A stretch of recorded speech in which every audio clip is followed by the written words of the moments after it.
हमने आपको दिखाया था कि कैसे गोरक्षा के नाम पर गुंडागर्दी की जाती है। ऐसे गोरक्षक अंधेरी रातों में सुनसान राहों पर अपने शिकार की तलाश में पूरा प्लान बनाकर निकलते हैं। आज तक के कैमरे पर गोरक्षकों का आधी रात वाला पूरा प्लान हमने रिकॉर्ड किया था। हमने इस खबर को अपने खास कार्यक्रम खबरदार में बेहद प्रमुखता से दिखाया था, जिसके बाद आज प्रधानमंत्री नरेंद्र मोदी ने भी इस गोरख धंधे पर तुरंत कार्रवाई की बात कही है। ये गुंडागर्दी है। ये लोग गौं को बचाने वाले को गुंडे का दर्जा मिलता है, तो मैं देश का सबसे बड़ा गुंडा बनने के लिए फख्र समझूंगा अपने आप को। मैं देश का सबसे बड़ा गुंडा, ये मुझे खुशी होगी।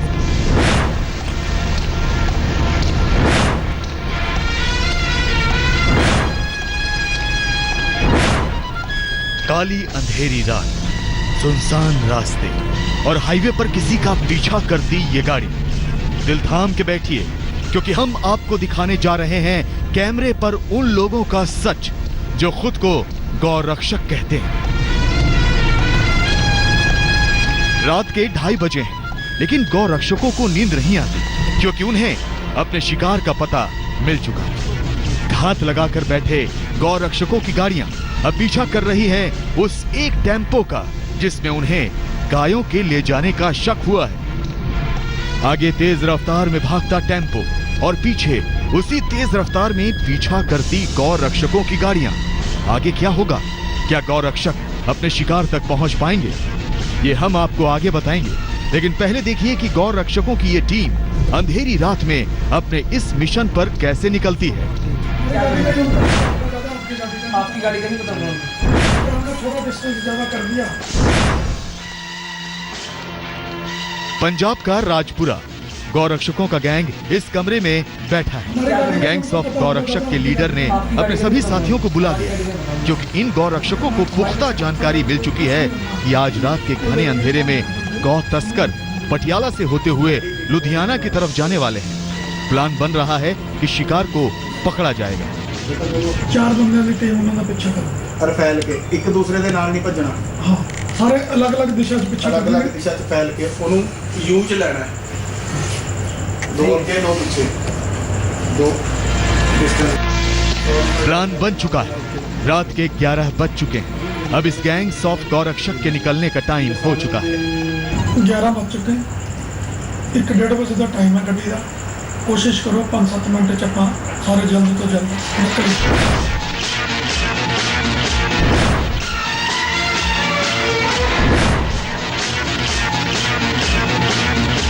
पूरी तैयारी हो चुकी है, गाड़ियां आ चुकी है, गौरक्षक जमा हो चुके हैं। राजपुरा से गाड़ियां निकल गई उस रास्ते के लिए जहां से इनके शिकार गौ तस्कर का रास्ता है। अंधेरी रात, सामने आड़े तिरछे और कैसे भी रास्ते। सामने कुछ दूर पर मिलती है कुछ गाड़ियां, दूर दूर तक दूसरा कोई नहीं, लेकिन गौरक्षकों को सिर्फ अपने शिकार से मतलब है।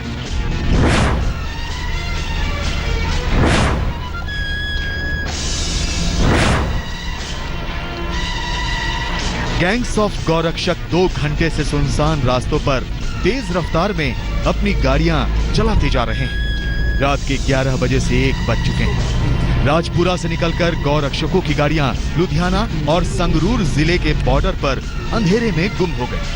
करीब 2 घंटे तक ये गौरक्षक घात लगाकर उसी रास्ते पर बैठे रहे, क्योंकि इन्हें जानकारी मिली थी कि गौ तस्कर इसी रास्ते से जाने वाले हैं। अंधेरे में बैठे इन लोगों के सामने से एक टेम्पो उसी वक्त बहुत तेज रफ्तार से गुजरा। गौरक्षक उसी के पीछे लग गए।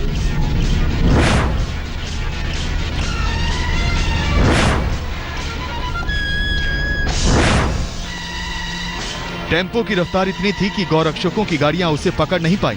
30 किलोमीटर तक पीछा करने के बाद जब इनको शिकार हाथ से जाता दिखा, तो उन्होंने पुलिस को बताया और उस टेम्पो को जाकर लुधियाना के खन्ना इलाके के पास रोक लिया। लेकिन जानकारी गलत थी, क्योंकि टेम्पो में कोई गाय नहीं थी।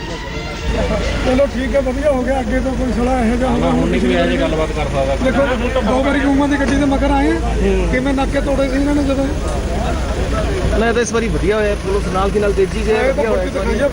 वो बढ़िया कर रहे टेम्पो का पीछा करना और फिर गाय का ना मिलना, गौरक्षक यहाँ पर फंस गए। कई घंटे तक कहने सुनने के बाद ये लोग थाने से निकलने में कामयाब हो गए। लेकिन एक बड़ा सवाल ये है कि ये लोग कौन होते हैं ये सब करने वाले? ये लोग कौन होते हैं किसी का पीछा करने वाले? ये लोग कौन होते हैं कानून को हाथ में लेने वाले? आज तक पुलिस ने कोई गाड़ी गाय की नहीं पकड़ी। डीटीओ खड़े रहते हैं, रोड पे आरटीओ खड़े रहते हैं, रोज सैकड़ों हजारों चालान होते हैं लोगों के। गरीब आदमियों को पकड़ करके पैसे लेकर के छोड़ते हैं। उनको दारू की बोतल, किसी के पास अफीम, किसी के पास कुछ, सभी कुछ नजर आ जाता है। वो पकड़ करके निकाल के पर्चे दर्ज कर जाते हैं।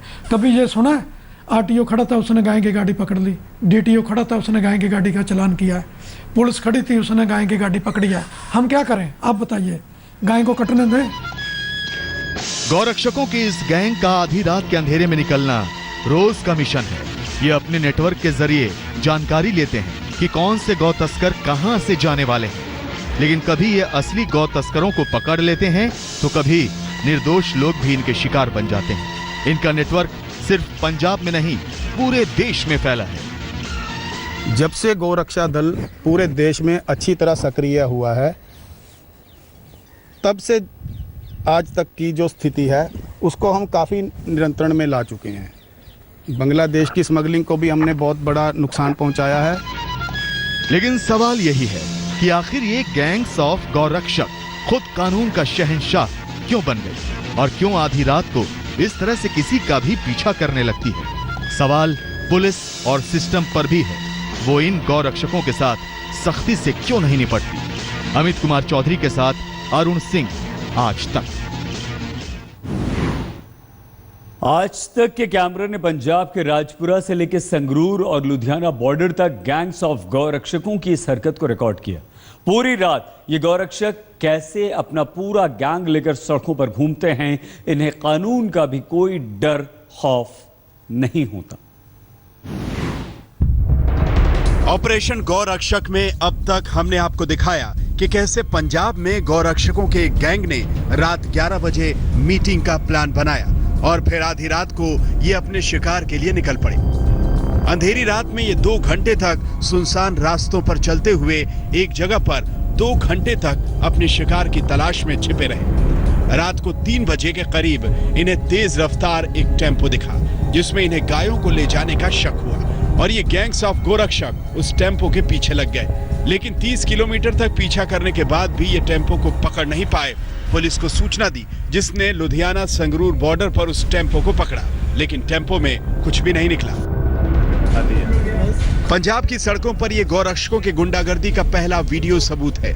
आज तक के कैमरे ने पंजाब में पूरी रात गैंग्स ऑफ गौरक्षकों का पीछा किया कि वो इस तरह आधी रात को निकलकर क्या करते हैं। ये सब आपको चौंका देगा कि ये कथित गौरक्षक अपने इस काम में जान की भी परवाह नहीं करते, क्योंकि कई बार असली गौ तस्करों से इनका सामना हो जाता है और फिर सड़कों पर पीछा करते हुए चलती हैं गोलियां।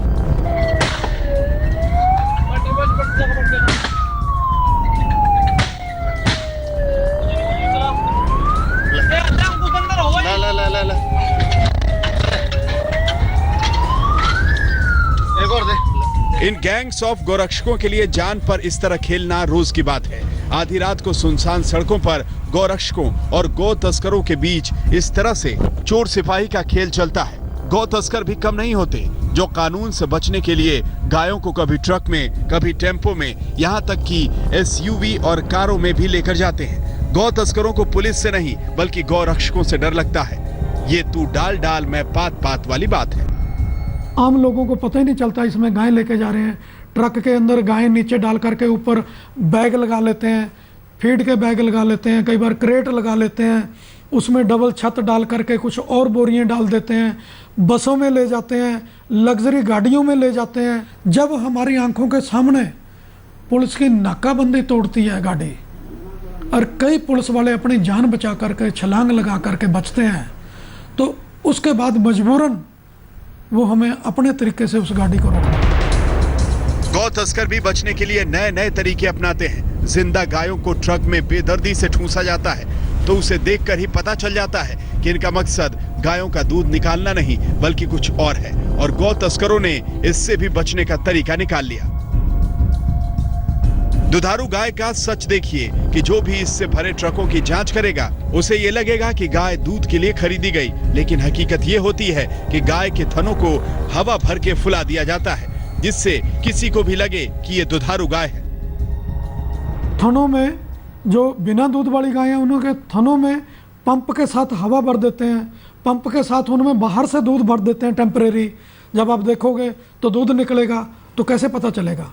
ये हर किसी के बस की बात नहीं है, बहुत मुश्किल काम है। 30 साल से कर रहे हैं, पहले बहुत कुछ लोगों ने बोला, पर अब लोगों को धीरे धीरे पता चल गया ये लोग गाय माता का काम करते हैं।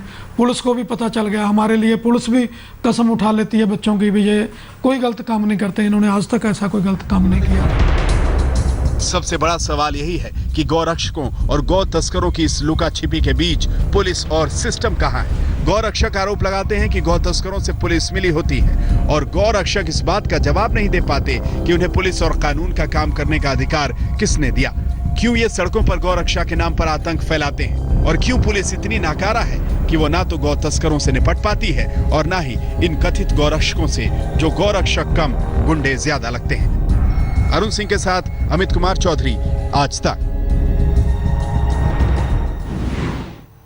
आज तक पर हम लगातार ये खबर दिखा रहे थे और इसका बहुत बड़ा असर ये हुआ है कि प्रधानमंत्री नरेंद्र मोदी ने खुद कथित गौ रक्षकों पर बड़ा बयान दिया है और ये कहा है कि गौ रक्षा के नाम पर गोरख धंधा बंद होना चाहिए, गुंडागर्दी बंद होनी चाहिए और गौ रक्षा के नाम पर लोगों ने दुकानें खोल रखी हैं। 80% ऐसे लोग हैं जो गौ रक्षा के नाम पर गुंडागर्दी करते हैं, गौ रक्षक का चोला पहनते हैं। 80% गोरख धंधा करते हैं गौ रक्षा के नाम पर। प्रधानमंत्री नरेंद्र मोदी ने राज्य सरकारों को भी नसीहत दी है कि ऐसे गुंडों पर, ऐसे गौरक्षकों पर, कथित गौरक्षकों पर उन्हें कार्रवाई करनी चाहिए। अगर गौ रक्षा ही करनी है तो गायों को प्लास्टिक खाने से रोकिए, जिससे सबसे ज्यादा मौतें गाय की होती है। गाय प्लास्टिक खा लेती है, उससे उसकी मौत हो जाती है। और गौ रक्षा के नाम पर दुकानें लोगों ने खोल रखी हैं, गुंडागर्दी करते हैं, गोरख धंधा चलाते हैं। राज्य सरकार को ऐसे कथित गौ रक्षकों पर कार्रवाई करनी चाहिए, इनके बारे में पता करना चाहिए। चुनावी मौसम में उत्तर प्रदेश के मुख्यमंत्री अखिलेश यादव संतों की शरण में पहुंच गए। लखनऊ में अपने सरकारी घर पर मानसरोवर यात्रा और सिंधु दर्शन से लौटे श्रद्धालुओं को अखिलेश यादव ने आर्थिक सहायता दी और साथ ही अयोध्या में लगभग 15 करोड़ की लागत से भजन संध्या स्थल का शिलान्यास भी अखिलेश यादव ने किया, जिसमें 5000 लोग एक साथ बैठकर भजन कीर्तन कर सकेंगे। और अयोध्या फैजाबाद तो ऐसी जगह है जहां अंतर्राष्ट्रीय स्तर के भी लोग पहुंचते हैं। अगर वहां एक सुंदर भजन स्थल होगा तो कम से कम हमारे जो गुरुजन हैं, हमारे जो धर्म को समझने वाले लोग हैं, जानने को तो धर्म सब जानते हैं, मानते भी हैं बहुत, लेकिन सही मायने में जानने का काम मैं समझता हूं भजन स्थल के माध्यम से होगा, जो सही जानकारी लोगों तक पहुंच पाएगी। एक सुंदर अच्छा भजन स्थल बनाने का काम करना। 2 मुख्यमंत्री हैं, एक बिहार में, उनका क्या नाम है, नीतीश कुमार, और हमारे माननीय मुख्यमंत्री अखिलेश जी, जिनका कोई बुराई नहीं करता है।